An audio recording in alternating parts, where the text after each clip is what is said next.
First up, though, before we get into the World Vets, and I know everybody wants to talk about it, and we will, and we will laugh tonight, and we will have a good time. The motocross industry lost a real special person yesterday in Coy Gibbs. JGR MX owner Coy Gibbs, of course, had a team for 13, 14 years or something in industry, and transitioned into the NASCAR after his brother's passing away a few years ago. So no longer hasn't been a JGR team for a number of years, but he left a mark in our industry. He left some pioneering things that we're going to talk about here on the show.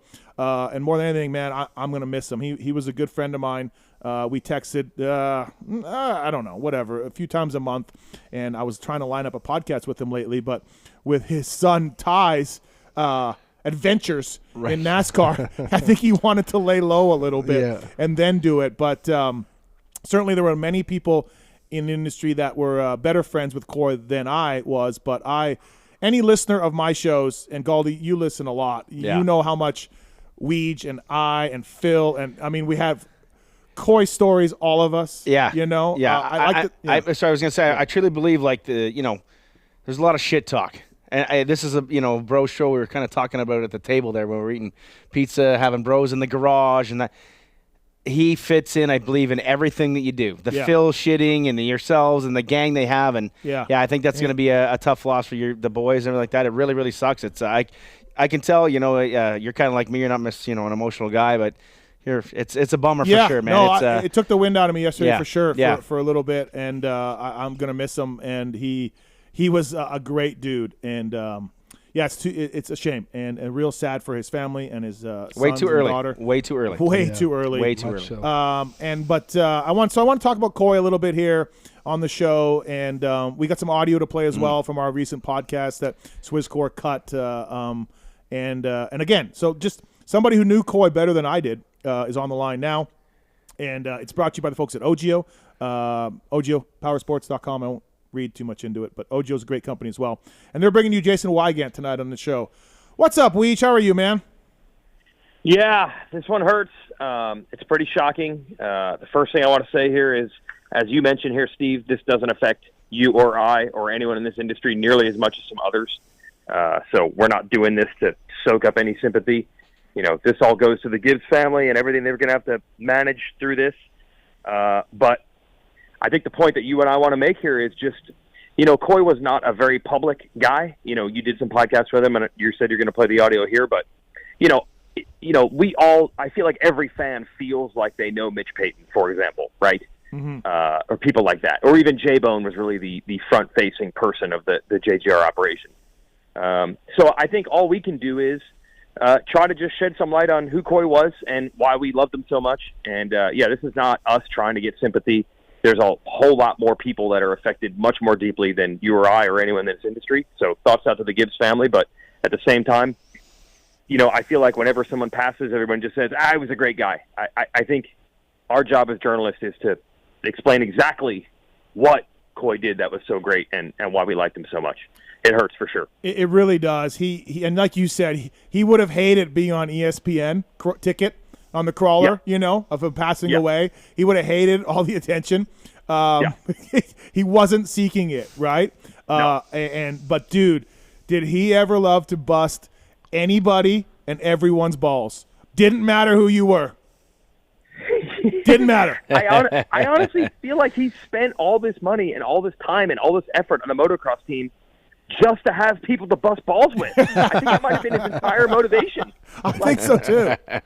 Yeah, and you nailed it, Galdi. Like, everybody just busting balls in the garage. Like, he just did the exact same thing on a much grander scale. Like, I'm going to have a full-on team and a race shop and a semi and a dozen employees, but it's no different than Kiefer's garage, whatever the hell you guys probably had going on all weekend.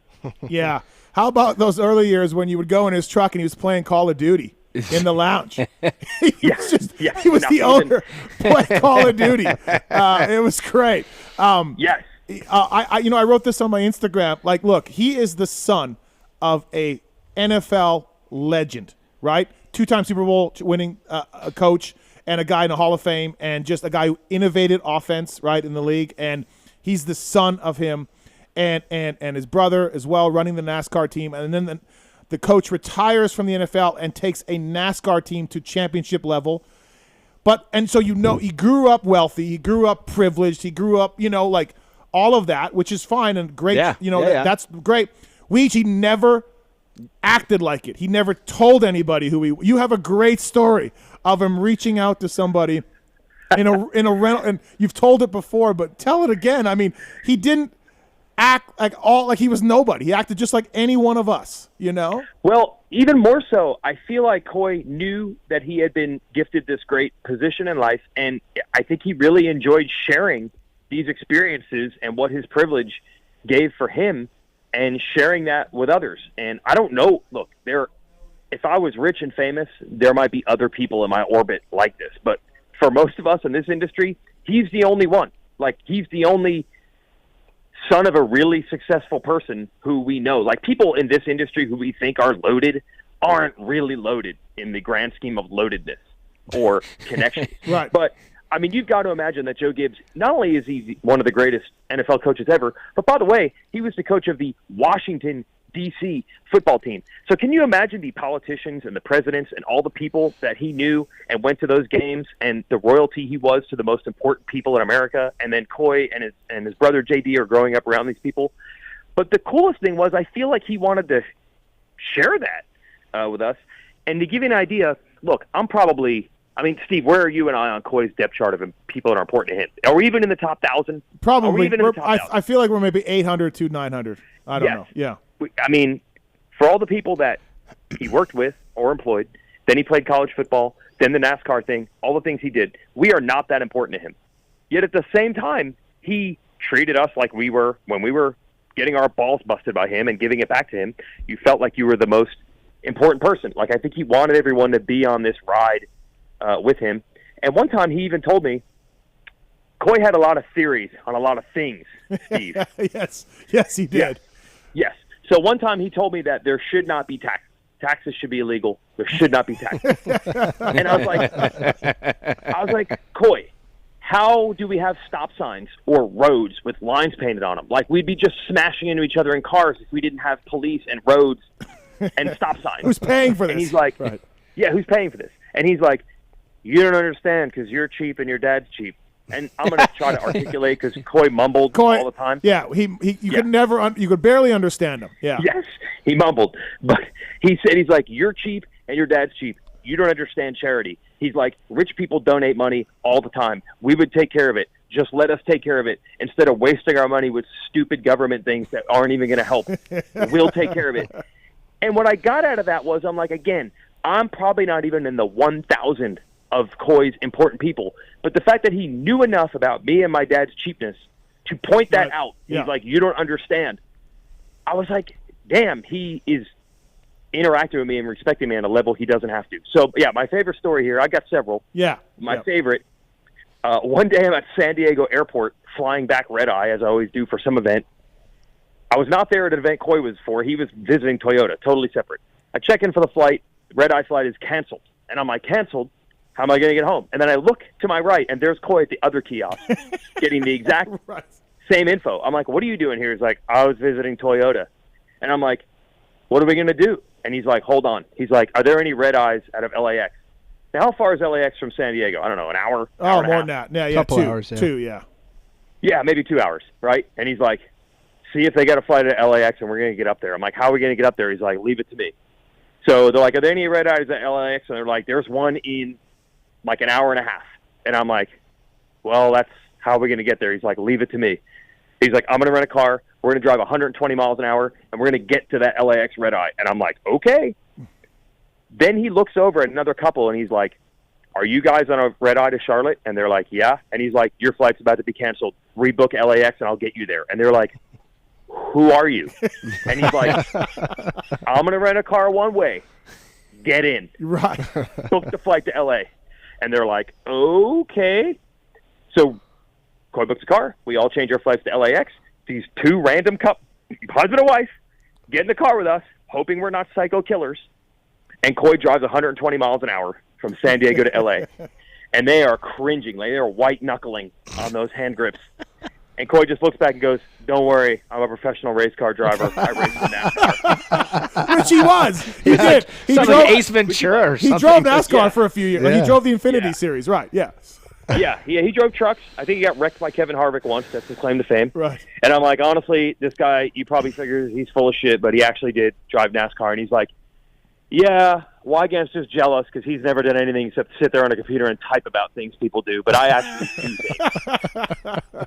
Yeah, he just sits there and types. I actually do. Right. Then we were driving through Southern California. Like, Coy went to college at Stanford, so he's pointing out I used to live here. I played football there. Here's Pasadena Rose Bowl. I played in that game. And the husband is losing his mind like, we are going to die. Clearly, this driver is full of shit. This guy drove NASCAR and played football at the Rose Bowl. There's no chance. Right. We are going to die. And Coy's just telling these stories.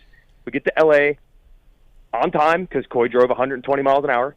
And he's like, all right, get out. You're going to make your flight. I got to turn this rental car in. And the husband is just like, his jaws just dropped, and they're getting their luggage out. And I just go, that's Joe Gibbs' son, Coy Gibbs. And the husband's like, wait, what? And then Coy just floors it and takes off. Like, he didn't want any credit or recognition for that. He just got a random husband and wife home. Yeah. For no reason. Yep. He just wanted to share that. And I've got tons of stories like that. And again, I'm not even important. No. I'm not even. So can you imagine what he did for the people that were truly close to him? That is unbelievable. He let you fly on the jet a few times, right? He's like, hey, cancel your flight. Get on the jet. Right? Yeah. So one time, he's like, you going to Anaheim too? I'm like, yeah. He's like, cancel your flight. Meet us at this airport. We're flying. So it was me, a couple team guys, and it was one of the grandsons was going to interview at like USC or something. So they were flying to LA anyway. So I'm flying private. I'm super scared because I'm like, there's Coach Gibbs, his grandson, and me. I couldn't have taken up less space on this plane. I'm like crumpled in the corner, like I shouldn't be here. So Coy's like, what are you going to do when you land? And I'm like, well, my buddy was picking me up at LAX, but I guess we're not landing there anymore. And he's like, tell him to land at Burbank. And then he's hanging out with us all night. And I'm like, okay. So my buddy who lives in California, Steve, you know him. Yep. He's my high school buddy. I'm like, go to Burbank Airport instead. He goes to meet me, and Coy's like, no, you're hanging out with us. You're not just getting picked up. Coy meets his college football buddy, me, and my friend from high school who Coy's never met. We go to his buddy's house. Go to his buddy's house. Steak dinner. Yeah. He pays for everything. It's just the four of us all night. He sends his team down to Angel Stadium to go work for the night to get bikes built. And just me and my random buddy and Coy's high school football friend hang out all night.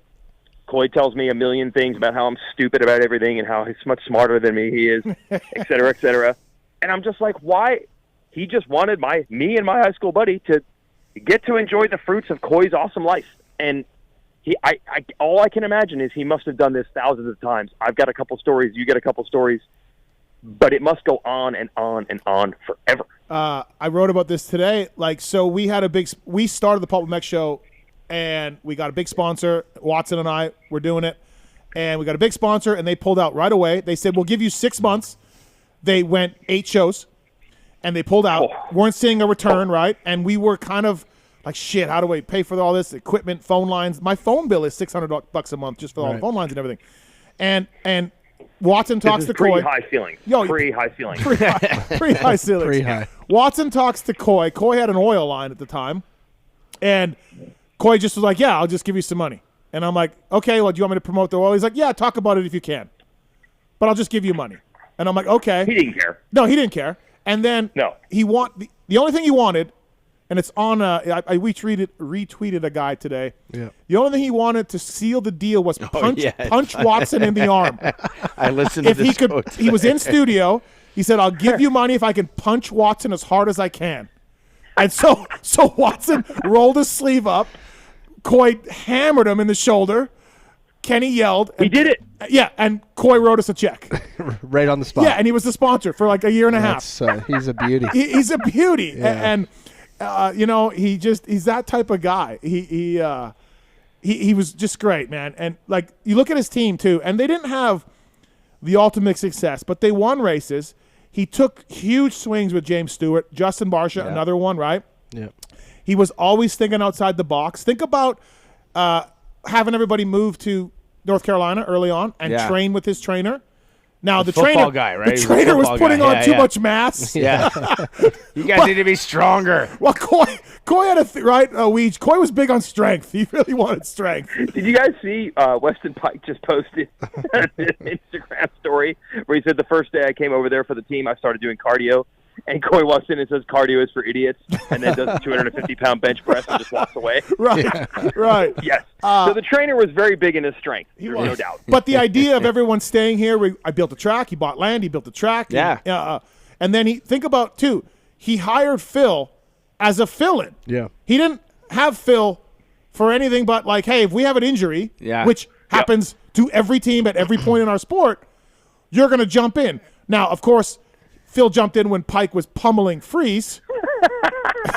But Phil apparently raised more than the full-time rider. Yes. And that was because Coy was like, we need a guy to, we have to have so many bikes on the track, and that's something that should still happen today. 100%. And that was never done in our sport It before. wasn't. No. It wasn't. So- Now, we remember me telling Coy, like, oh, you're going to bench JG or you're going to bench a guy that's not. You were hoping that someone would get benched. I You were was. really hoping. Like football. Hey, bad race. We're going to take this week off. Like football. I ran that Injured by, reserve in the motocross. I ran that by Supercross. Coy. I said, hey, so is this like football? If one of your guys sucks, you're going to bench him? And he's like, you're an idiot. But I was hoping that was what it was going to be. That was what the theory was going to be, yeah. Right. Yep. But that was ahead of its time, Well, the team thing, I mean, literally, I hadn't put it together because it ended up falling apart. They didn't do the team trainer, team training thing. Once you got guys to Barsha and Stu's level who had their own compounds and their own programs, they couldn't do it anymore. But I look around now, and you're like, wait, that's what KTM does with Alden. That's what Star Racing does, A, with Swanee being the team trainer, and B, eventually, we're going to buy the goat farm. We're going to build a shop. We're going to have every single dude doing the same thing every day together under our watch. I'm like, oh, my God. That's exactly what Coy was saying to do in 2008. Right. Yeah. And at the time, it was like, you can't do that. The guys won't do it. The riders won't do it. It did happen. It just took 15 freaking years for that to feel normal now. Yeah. Yep. They built their own shocks. They had swing-on modifications. Nah. Like the Stu gas tank. gas The tank, gas the shrouds, tank thing right? is amazing. They were just Amazing. like, hey, we'll do it. The mods they made to Stewart's James's bike bike. was Right. just incredible. And everybody who worked for Coy on the motocross side loved him. And there were some guys that had some issues off the track, like not riders, but team personnel. Right. And Coy would work with them and give them second chances and third like always, like not a hard boss to work for, right? Like just always looked after people. He hired some guys back after the team folded, right? And just put them in NASCAR spots Right. in the shop for fabricating or whatever. He was trying to save everybody's jobs when the motocross team. Well, we even heard the lengths they were going to with Suzuki to try to keep the team going. They were always married to the wrong manufacturer at the wrong time. And Suzuki, as we all know, their budget kept dwindling and dwindling. But they did everything they could. They're like, wait, you don't sell 250s? We will make a 250 team. Okay, we will build hop-up parts for 250s to encourage racers to buy more Suzuki 250s. And then I think that final year, Coy was just like, whatever extra money you put in, I will match it. Mm-hmm. I want this to succeed, and I'm willing to just lose money because I don't even care.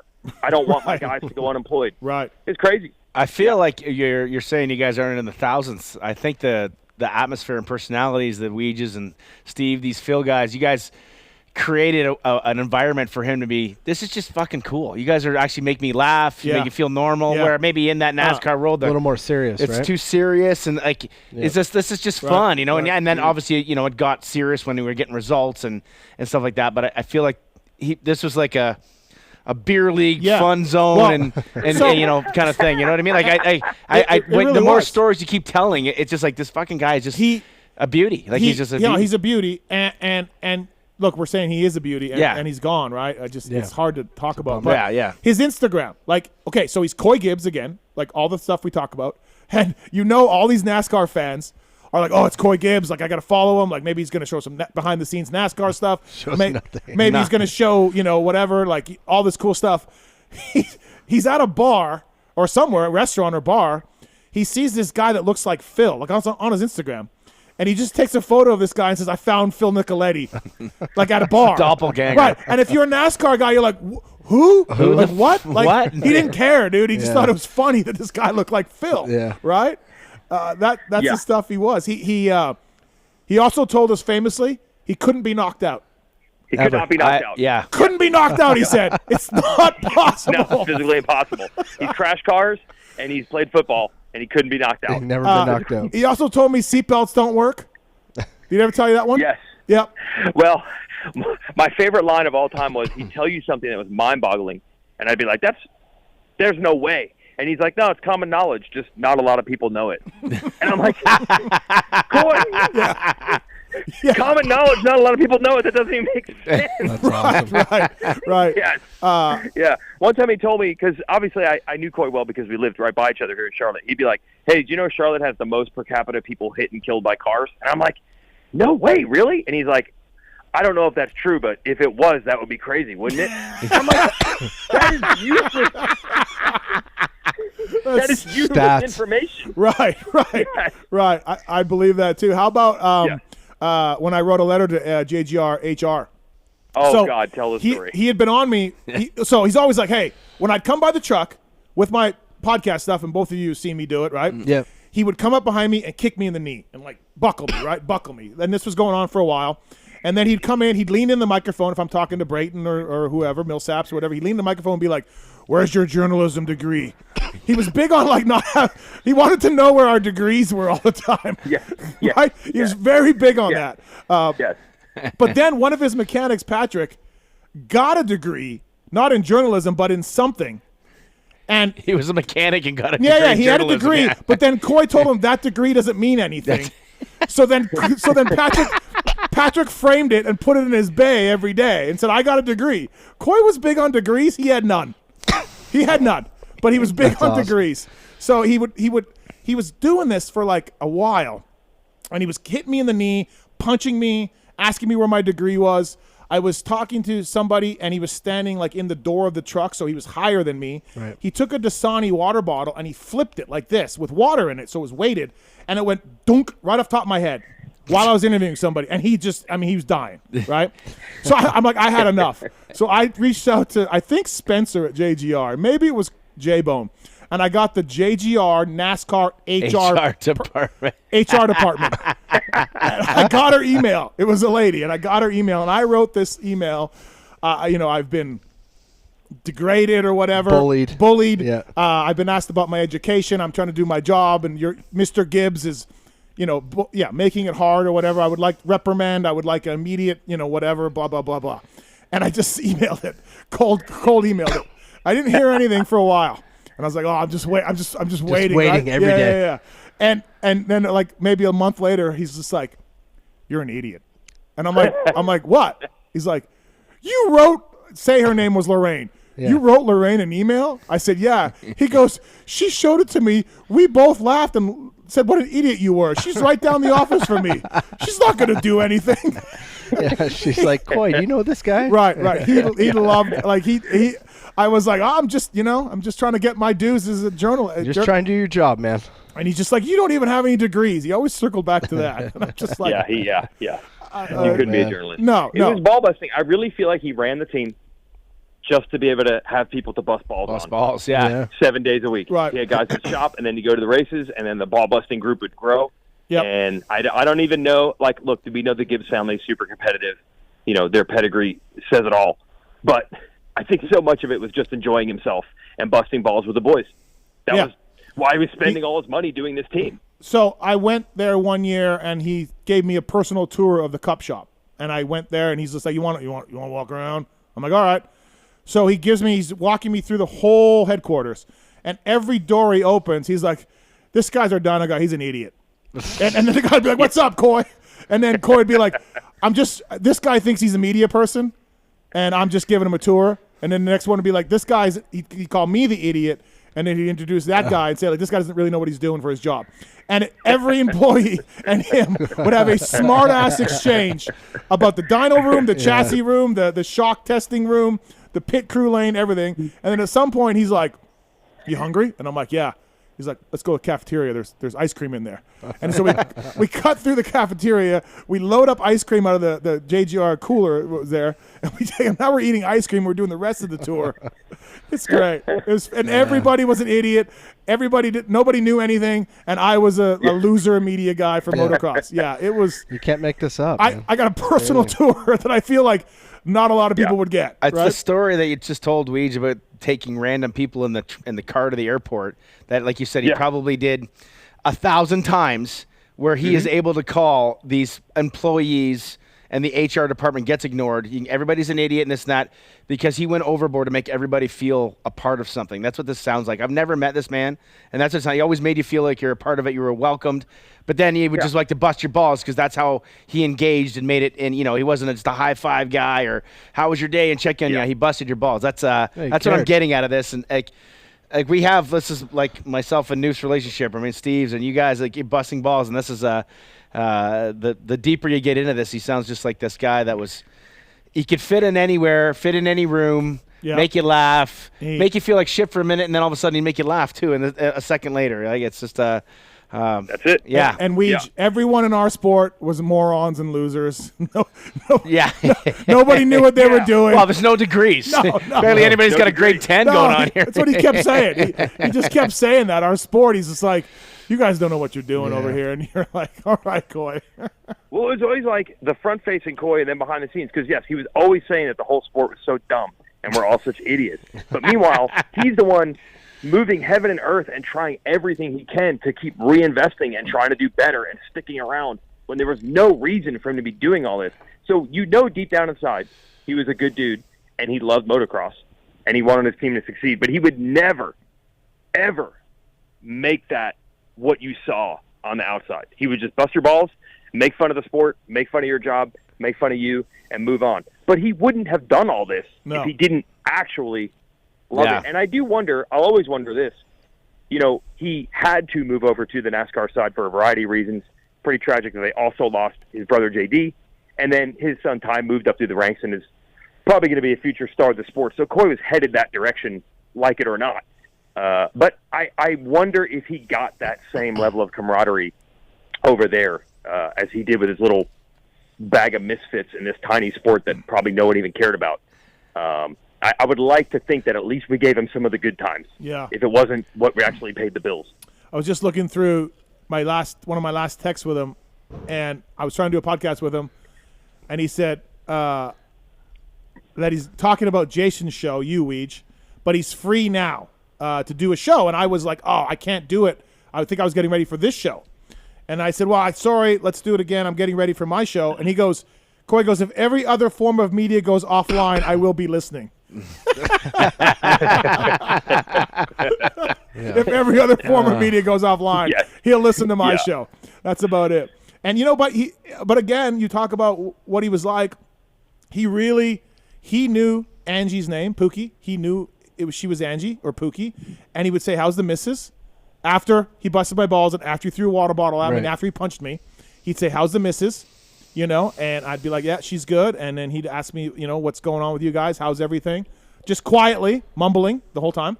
And then that would be the serious part where we would, talk about our lives or talk about the sport or whatever. And when Justin Hill won San Diego, right? Oh, he loved to give that to me because I was. You were hard on him. I was, and he was like, see, and told you. Yeah, told me. Sounds like there's a lot more people in the world could be like this guy.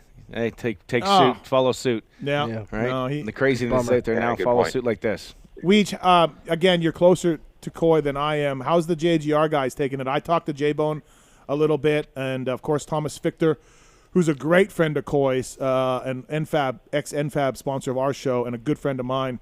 I talked to Thomas and J-Bone, and they're both, it's rough for them. But how's the guys that you talk to, Weege? Well, I think for all of us, and I didn't work for the team, but I think, it was one thing when it was 7 days a week he was literally their boss, but a lot of these people didn't even work for him anymore, technically. But you still always felt that if you needed advice, and again, this was someone that had advice and life experiences that the rest of us in our peer group don't have. So all of us felt, even me not being an employee, like if I got a serious question in life, I know I could call him and text him and he would answer right back, and he always would.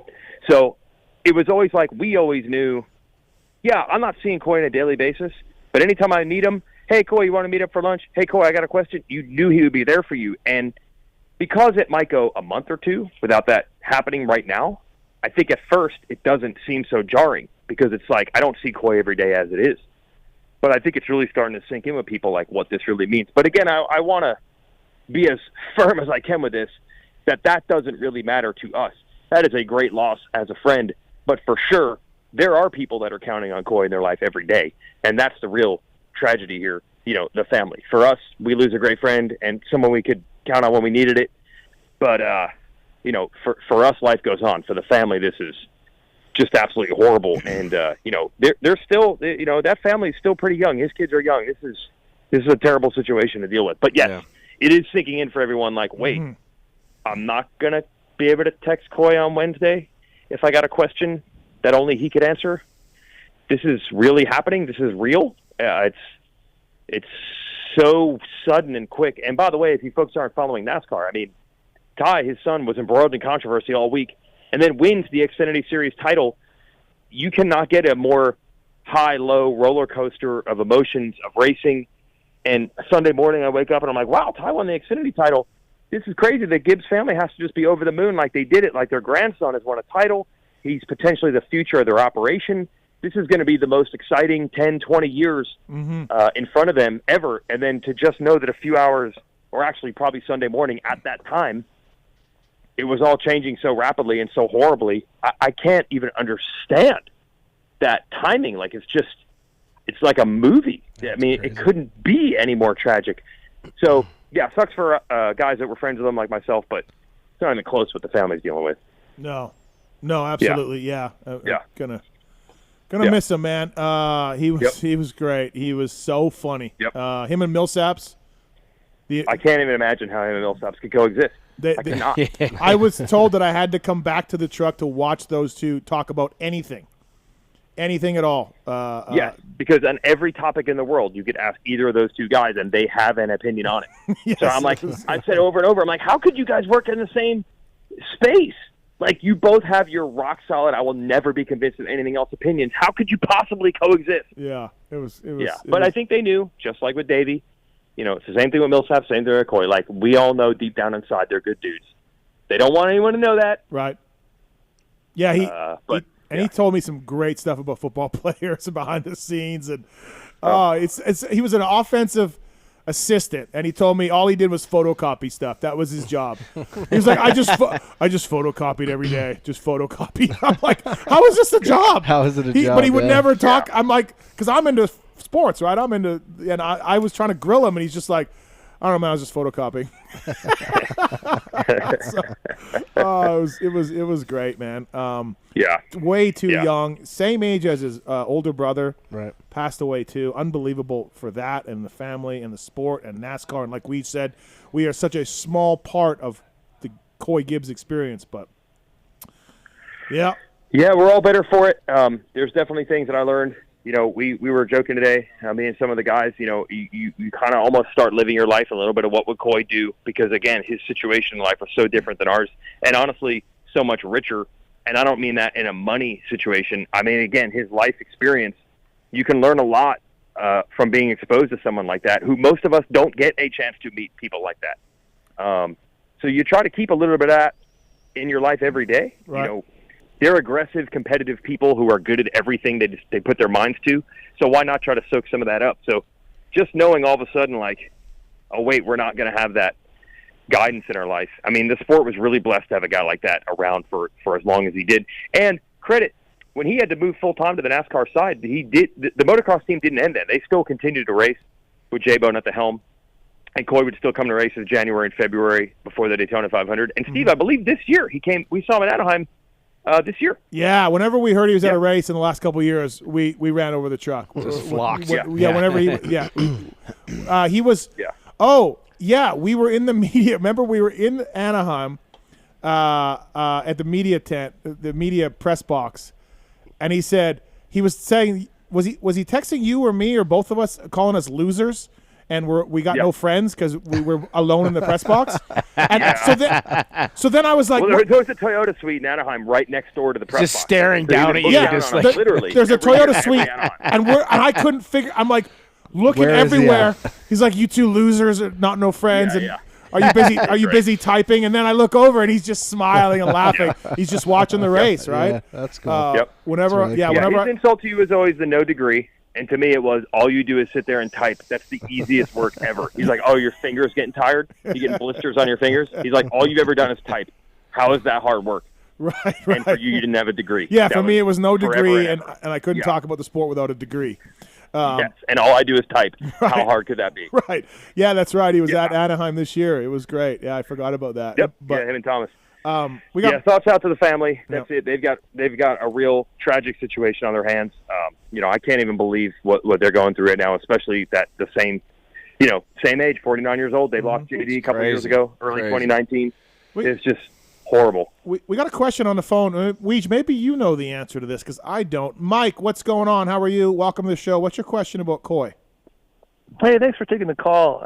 I look at Coy's background. He's obviously got this football background through his dad, and then the NASCAR thing. He goes to Stanford. He plays football there, I think, if I'm not mistaken. How or why did he get into Supercross, motocross? Like, what did he ride as a kid? Well, like, do you have any idea what? I don't know. Weege? Yeah, they claim in the earliest days that they were into motocross because I believe actually Joe is actually from Southern California originally.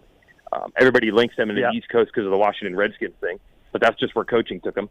So I believe they actually rode growing up. And for Coy, he always said as far as the idea of starting a team, his two things were, say, motorsports and football. And this was the sport that kind of combined athleticism and motorsports together. And this was his piece. Like, they've already got the NASCAR thing. What's my piece? Well, this is kind of combines the two things I know. I think they were enthusiasts growing up. And then as far as going to the highest end of having a race team, if you think about training and motorsports, it kind of fits. Yeah, there you go. Yep. Fair enough. Yep. Thanks. Yeah, pretty Thanks, cool. Mike. Yeah, thank you. All right, we got some audio to play from Coy. The last podcast I did with him, I wish I would have got this other one done, no doubt. But I got a lot of text stuff to go through to make me laugh. And I mean, Weege, we on our group text or whenever, like, Coy every couple weeks gets brought up. Some story, Phil, Brayton, me, you, and then we all laugh and then we move on to the next topic, like in our group text, right? Like, it's just he was still in sort of a lot of people's lives and as a funny guy and and everything else. And of course, there was talk of Triumph. I think Triumph had reached out to Coy about doing something. Maybe he could have come back in. Right. He sold everything at the motocross shop, and I said, "Why did you do that?" I'll just buy new stuff. Okay, all right, cool. Start over. Sold all the presses, all the machines, all the dynos, everything. And I'm like, why would you do that? Maybe you're gonna get back into it. I'll just buy new stuff. Yeah. Okay. All right, Coy. Yeah, that was not an issue. Buying new stuff is the fun part. Right. Yeah. Absolutely. Yeah, I was hanging out with Bundy, who you guys probably know. It's Nathan Ramsey's old mechanic. Yeah. Yeah. So Bundy was part of the engine shop at JGR for a long time, but actually more on the retail side because they had opened up an operation where customers could get suspension and engines done, just like Pro Circuit or FMF or whatever it might be, Race Tech. And then I think that wasn't making money or it wasn't worth the time that they were putting in. So he kind of gifted Bundy. He's like, hey, we don't need a retail operation anymore, but you can have all of the stuff, all of these tools, all these dynos, all these parts. Take it, start your own business. No questions asked. You don't owe me any money. Wow. I feel bad that I don't need to do this anymore, but that doesn't mean you need to be out of work. And then a couple of their employees went over there too from that retail operation. And again, I think he was pumped if they had success. Where most people would not be secure enough, right, in their position in life to not be like, wait, I'm just handing over good workers and tools and competition secrets. This could potentially rival, very few people are so secure in their life where they're like, I'll give you all my stuff for free. It's not going to hurt me. It's just going to help you. And it doesn't bother me one bit. Have at it. Yeah. That's just the kind of guy I was. That's neat. Yep. Gonna miss him. Yep. Thanks, Weege. Thanks for calling in. We got World Vet stuff to get into, but I really wanted to, Coy would like us laughing about World Vets, so I feel like he'd be fine with that. Yeah, Stupid race that is, or something. Right. Yeah. Right. He would. Although, let's be honest, from what I'm hearing, it's not nearly as good of a make fun of it show as you've had in previous World Vets years. We're gonna have to get into that. Yeah. Things have changed. Things have changed. Could it be the power of Pulp? Well, yeah, there may be some of that tonight. There might be one person here that might take some credit for some of those Yeah, changes. Shocking. There might be Shocking. one. Shocking, Weege says. Yeah. All right. Well, you got the next 4 hours to sort through that. Yeah. We're gonna miss Coy. Thanks for the call, Weege. Thanks for the memories, and it's a tough one, man. Yeah. Thoughts and prayers to the Gibbs family. This is devastating. Couldn't have been any more sudden and shocking and out of nowhere. So, Nope. My best to them, and as we learn more, I'm sure there'll be arrangements, and we'll get all that info on RaceX as soon as we know it. Probably something in the area, and there's a lot of people impacted by him. So, hope to see some people soon. Sounds good. Thanks, buddy. Yep. Thank you. All right. See you, Weege. guys. See which All right, that's Jason Weigandt. So, we're going to play some audio. Just 2 or 3 minutes of audio here. Just some funny stuff that Swisscore found of us, him and I doing the last podcast. I reposted this podcast up today on the Steve Matthes feed as well, so you can grab that and listen to it. But here's a couple of funny snippets. What about the media in NASCAR? Are they more professional than us? They actually have degrees. Oh, here we go. I doubt they have degrees. Come on, Coy. I'll put a list together. I promise you they have degrees. At one race, you told me to get out of your truck. You told one of your riders to not talk to me in the middle of an interview, and then you threw a water bottle at me, and I had enough. I had enough. I sent a letter to HR at Joe Gibbs Racing.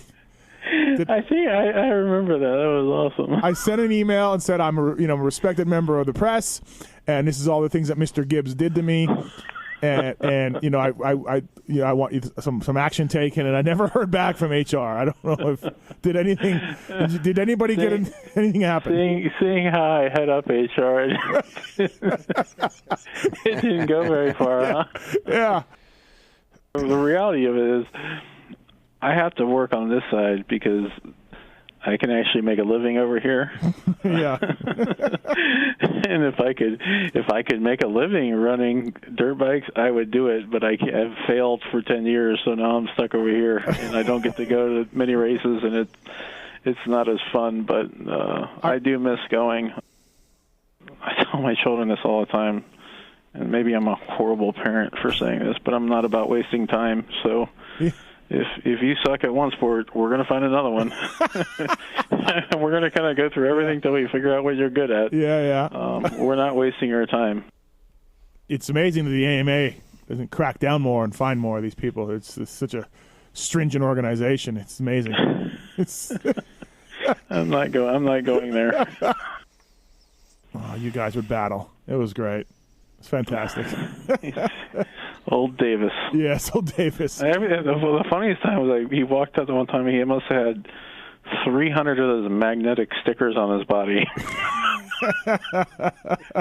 And he probably just ran like crap. And I said, you might need to put another 300 on because we got to run a little better than that. Phil, don't even bring up Phil's name. He's a dirtbag. Well, he's second in the points right now. He's up in Canada. He's got the last time I talked to Phil, besides he accused me of trolling him online. He did. Well, you were trolling him online. I didn't know what a troll was. I had to go look it up. What did he send me a text?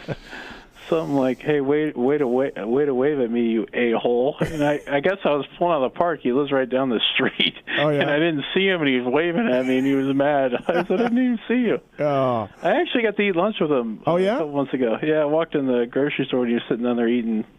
So it was fun. I love Phil.